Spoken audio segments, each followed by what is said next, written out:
Aloha, everyone.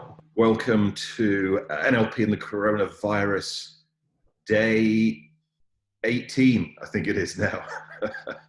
And I'm joined once again by my business partner in Fix Your Mind, James Mallinson. Hello. Hi, James. By popular request, a good number of you said that you loved the ones that James did previously. And, I've asked for requests.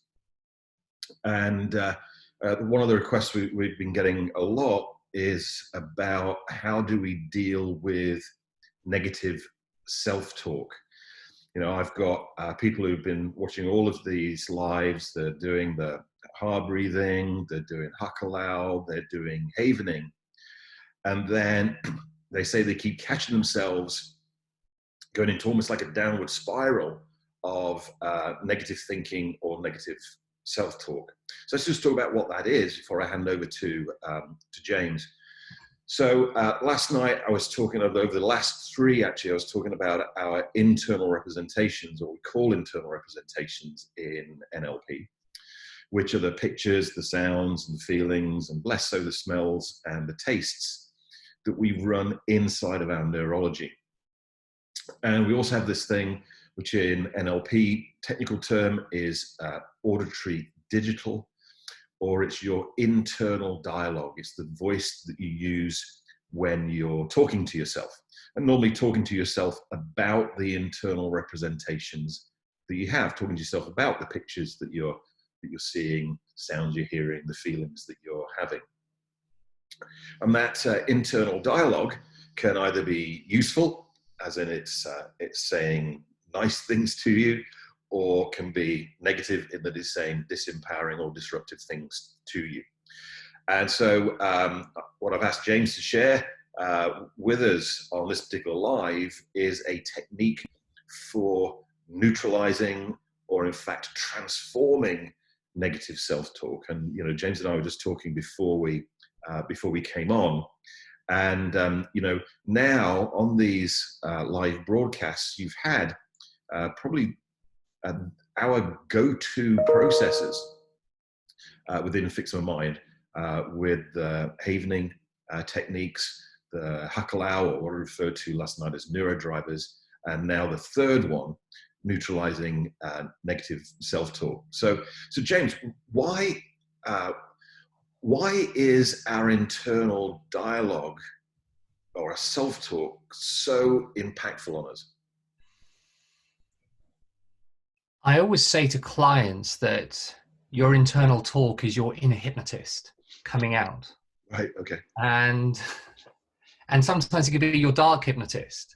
So the classic one with smokers is, because everyone goes, oh, can I be hypnotized even when they come and see a hypnotist? And the answer is yes, because everyone is hypnotizing themselves to do something bad or good all of the time. So classically with a smoker, for example, a smoker will say something like, fuck it, or I'll just have one.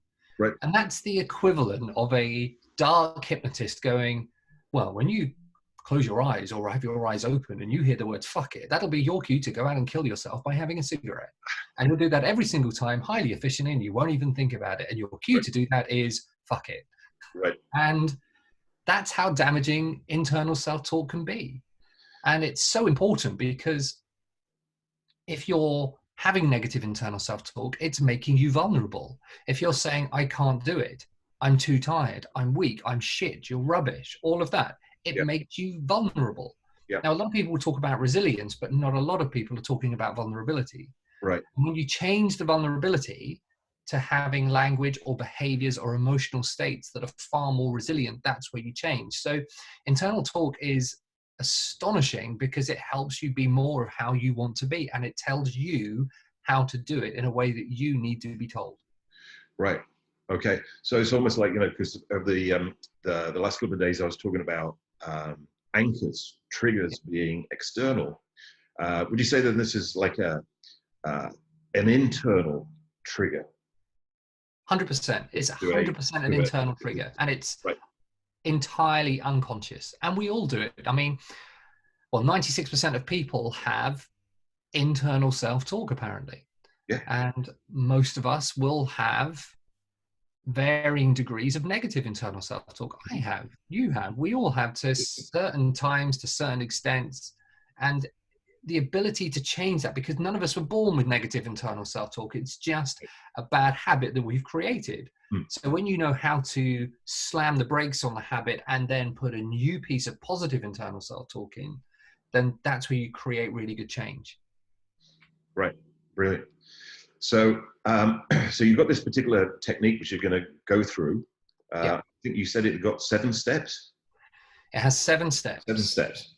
So what you might want to do, though, I'm going to put the 7 steps into the comments later on, and also James is going to send me a slide as well, which I can put into the comments. Has that got the 7 steps on it too? That is the 7 steps. Yeah. That is the 7 steps. Yeah. In fact, what I'll do is I'll send you 2 slides. I'll send you one with the 7 steps, and then I'll send you the process about how do you use those 7 steps to create positive, new, very directional internal self-talk as well. So in actual fact, people can just sit and enjoy this without having to write any notes down or anything like that, because all of it's going to be there in the slides. Yeah. And just go at your own pace. You're not in the room with me going, right, do it now. Yeah. You can do it at home and do it in your own time. So I know you're going to guide us through this actual process as an exercise live online. Yeah. Just so that people have got some conscious mind content, if you like. What are the actual 7 steps? So the 7 steps in no particular order, and it's probably, if I go into those, and I will go into them in just a sec, it's understanding that there are studies. This isn't an abstract piece. So I remember years ago, you recommended a book by Steve Andreas called, I think it's Transforming Negative Internal Self-Talk. Right. And that really got me thinking about how do you change what people say. And his book is a brilliant book.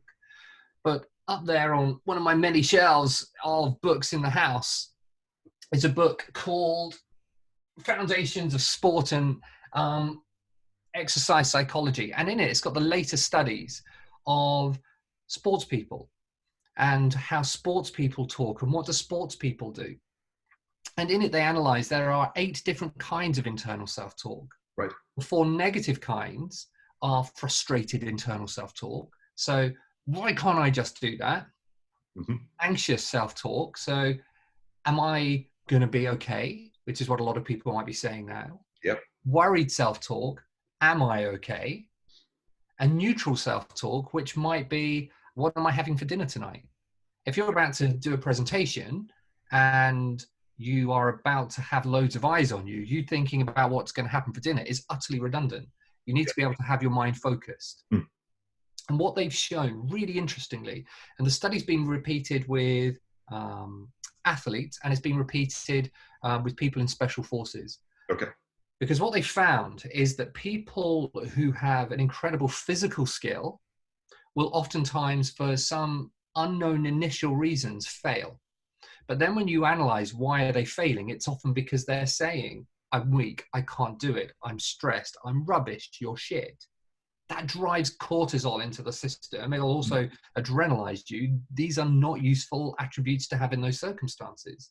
So when you change the negative internal self-talk to something more positive and robust, then you change the performance.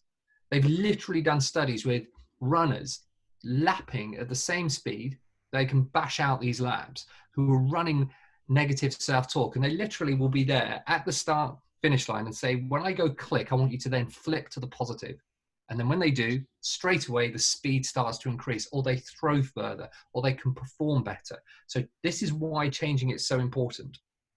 Right. And I remember a long time ago, checking this thing out with the same thing out with kinesiology, muscle testing, where you put your arm out and somebody goes, resist me pushing your arm down. Yeah. And you go, like, you say weak, and you can't. Your arm just goes down, or then you go strong. And the effect it has on your physiology is quite profound. Isn't it? Yeah. It really is. And so, I like that, your idea of your internal dialogue being your own personal internal hypnotist. Because what you're doing literally is you're giving yourself the suggestion to be weak. or Yes. to be strong, and your body follows the instruction. Yeah. Yeah. And so the 7 steps that I'll go through are these. But first off, if you're watching this at home, what I'd like you to do is just, or wherever you are, is just write down what the most common example of negative self-talk is. And it'll always be something fairly simple, but incredibly demeaning. It's the kind of thing you wouldn't say out aloud to your worst enemy, but you might possibly say in your own head a lot. So just write that down.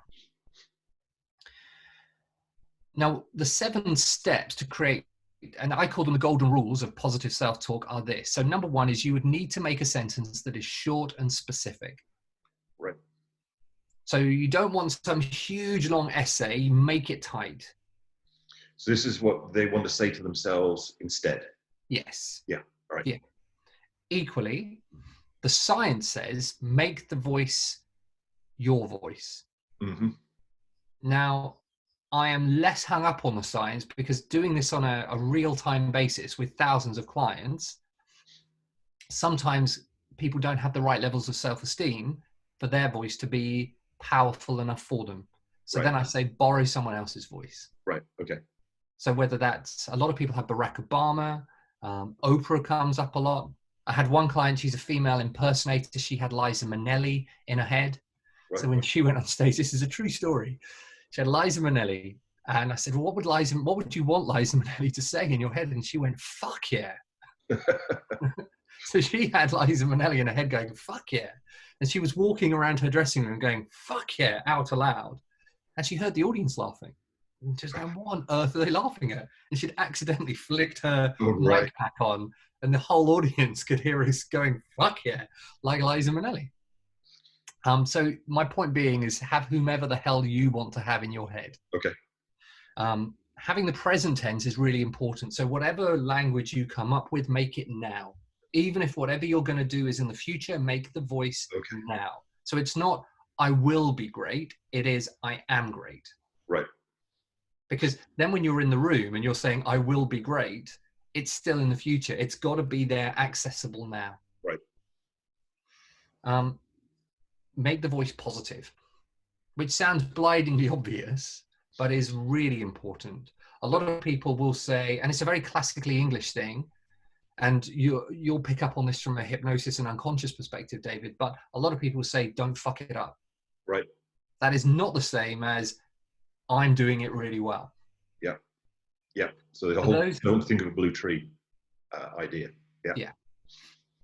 So make it positive. And I am the least, and not there's anything wrong necessarily with this, but I am the least Californian, let's get out there, I'm the most positive guy in the world, but being positive is very important sometimes, particularly in this, guys. Yep. It's got to be meaningful for you. The language has got to be meaningful. What are you doing? What's the purpose in what you're doing?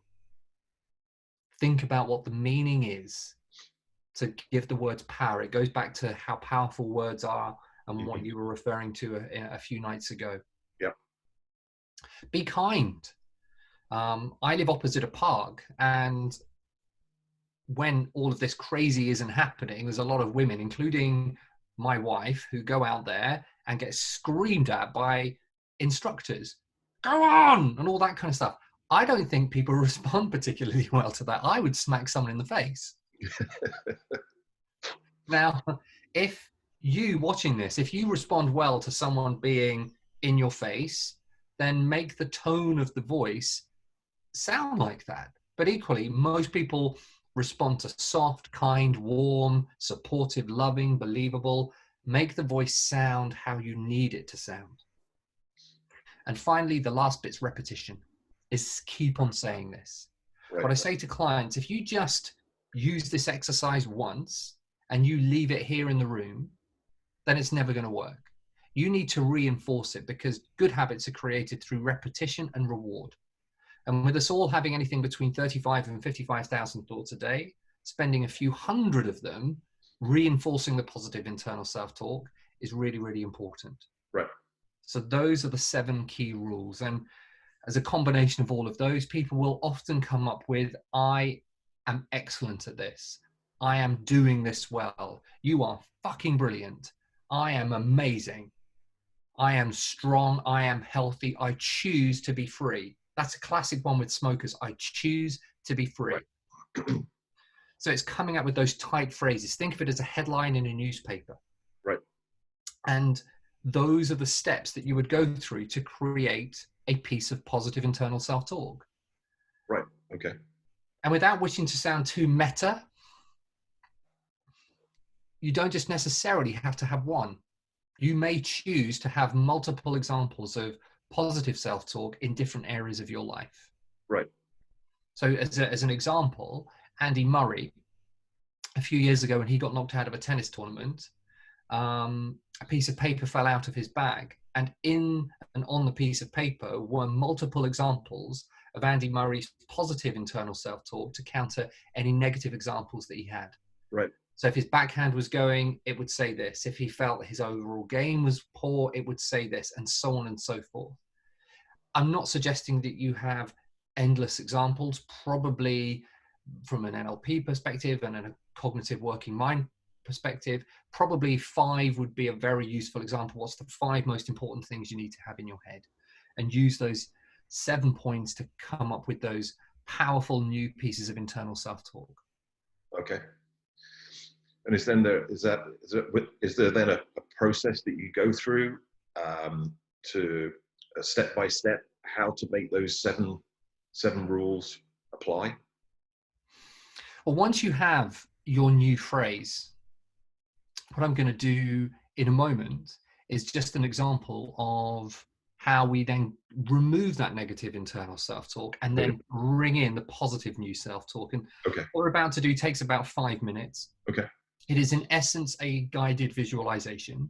It is not for entertainment at all. And it must be something that if you're going to do what you're about to do, you must be somewhere where you're entirely safe. You are not driving. You're not on medication. You can only do this in a safe place because it is very relaxing, but it is just very powerful as well. Okay, brilliant. All right.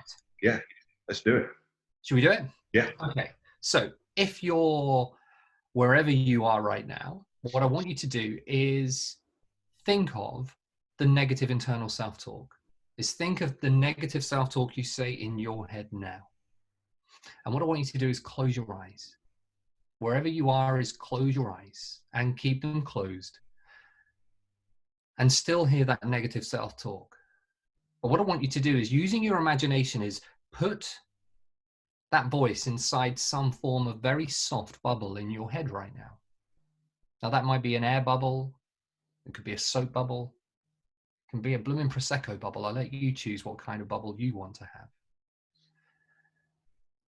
And what I want you to do is just imagine, using that powerful imagination of yours, imagine that bubble very gently and easily floating outside of your head right now. And imagine it being somewhere around you. And know where that is. And what I want you to do is now imagine that bubble floating all the way through the ceiling where you are. Literally imagine it going into the sky above you, behind you, to the side of you. And as you're doing that now, imagine it literally doubling its distance away from you every single second. Because the further away you make it go, the better it is for you. Now, as you're doing that, and in your mind's eye, I want you to now get an image of a circular volume dial. A volume dial that has the numbers 10 and which goes all the way down to 0 on it. 0 in this instance indicates silence. And I want your unconscious mind to connect that dial to the bubble which is floating exponentially far away, and allow the dial now to go all the way down to 0. If you need to, take control of that dial in your head and physically turn it all the way down. Now, keep your eyes closed. Take a nice, deep, refreshing, energetic breath in. And as you do that and keep your eyes closed, I want you to bring to mind the positive new phrase that you've created. Just be aware of those words. And what I want you to do is imagine whomever you wanted to say those words to you, imagine that person is in the room with you right now. Literally imagine they're there with you right now. If you want to make them taller, make them more powerful, if it's you, make you look how you need to look. What's your body language like? What's your breathing like? What's your posture like? What's the look in your eyes like? What's the position of your shoulders like? And imagine that person, or that version of you, speaking in the way you need to, those exact words that you need to hear, those positive internal words. Imagine that person saying them to you there right now. And what I want you to do as you're doing that is keep saying it. And as you keep saying it, have your unconscious mind connect that person and the power of their words to that volume dial in your head that now exclusively belongs to this other person. Connect the two and take control of this dial and turn it up and make it as loud and as powerful as you need to hear those words. Emphasize them in the way you need to emphasize them. Keep playing them. And as you do that, imagine wrapping that person, whether you or anyone else, in a bubble that is full of kindness, full of support, full of love, full of believability. And imagine floating that person all the way down inside you right now. Hear them. Make their words your words, because they are your words. Let the words take hold all over you in the way you want them to take hold. And keep playing these words, because from now on, when you need to hear these words, keep playing them, which in conjunction with all of the other interventions you've learned through watching all of these videos, the more powerfully they're all going to work together. So it doesn't matter where you are or whom you're with, keep playing these words, because they're resourceful and they're powerful to you. So hold on to those words. And then when you're ready, take a really lovely, big, deep breath in and open your eyes and come all the way back to now. And relax. Cool. That was good. That's the process. Great. That's a great process. Now, just a question that I had whilst I was doing it was if the voice was somebody else's voice, not the original voice or the secondary voice. The second one. Yep. Do you still make the words in the first person, as in I, rather than saying you are powerful, for instance? You go, I am powerful. Or does it not matter?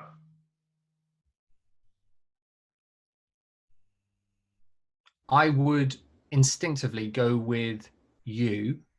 Right. Because you've created the representation of somebody else. Right. Because you know who the you is. Right. Okay. Good.